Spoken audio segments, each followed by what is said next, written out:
When I try to dance, I look like a doofus because I haven't practiced enough. Fortunately, I've practiced math a lot.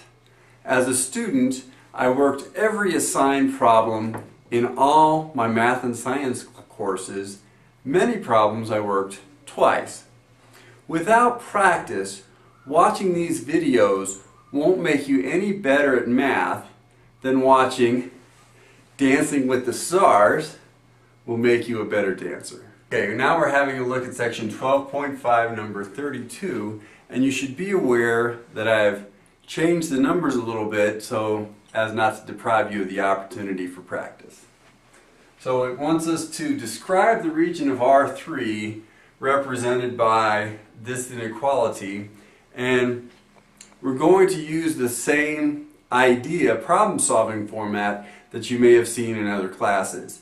In other words, first we want to identify the big idea we need to solve the problem. Then we want to develop the solution to the problem. In other words, we want to make a plan and possibly draw a picture. And then we want to evaluate our plan or execute our plan.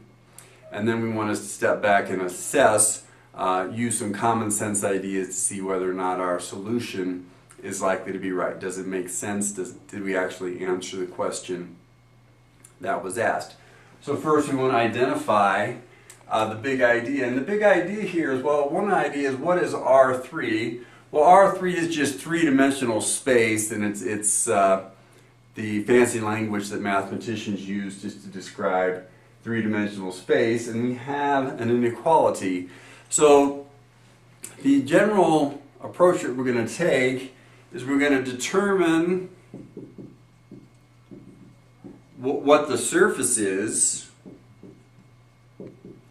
and which side the region of interest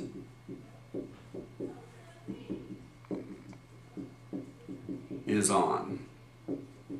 Alright, so that's our big idea. And then D, we want to develop or we want to make our plan. So one of the things that we need to do is we need to figure out what kind of surface this represents in three-dimensional space. So we can use a technique, so let's make our plan,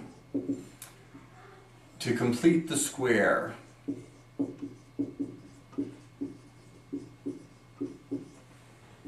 In the coordinate z.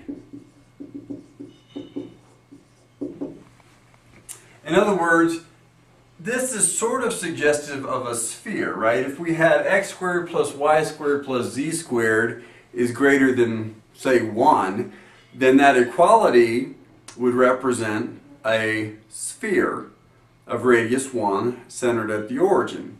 So because we have 1 as a coefficient of our x or y and our z component, we're sort of expecting this to be a sphere, but since we have this other term out here, we're expecting that when we complete the square, the center of the sphere is not going to be at the origin. So we're completing the square in the coordinate z, and this is going to help us to determine the center of the sphere. And then we need to think about, are we inside or outside of the sphere, and we need to describe region in words. All right, so what we do for the technique of completing the square is first, let's bring the 4z over to the left side, and let's write this as x squared plus y squared plus z squared minus 4z plus blank is greater than blank. And just to remind you why we're putting these blanks in here to complete the square is the way that you complete the square is you want something on the left that's a perfect square, so then we can write that as like z plus something squared or z minus something squared. And if you add the same thing to both sides, you haven't broken any rules of algebra in that process. So if you think about this for a while, well, the x squared and the y squared are just going to carry down, and then we want z, and it's obviously going to be minus something squared. And as we plan what to put in here, what if we did z minus 2? Z minus 2 squared would give us z squared minus 4z plus 4, so we could add 4 to both sides. And now we can zoom out and think about what we have. Well, let's compare this to more the generic equation of a sphere, right? The more generic equation of a sphere is x squared, oops, let's not center it at the origin or necessarily have any of the coordinates equal to 0. It would be x minus k squared plus, actually I think they usually use h here, right? X minus h squared plus y minus k squared plus z minus l squared equals r squared. So what this would be a sphere centered at h, k, l with radius r. So by comparing, we can see that what we've got here as our boundary is a sphere centered at, well, the x-coordinate 0 because that's just like x minus 0 squared. For the same reason the y-coordinate 0, and then the z-coordinate of the center is 2, and the radius is 2 because the square root of 4 is 2.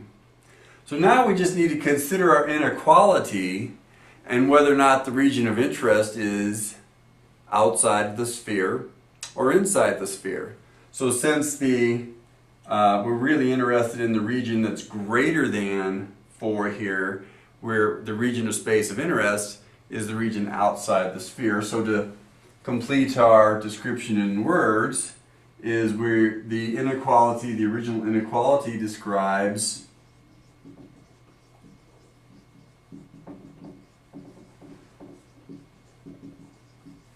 the region outside our sphere of radius 2 centered at 0, 0, 2. All right.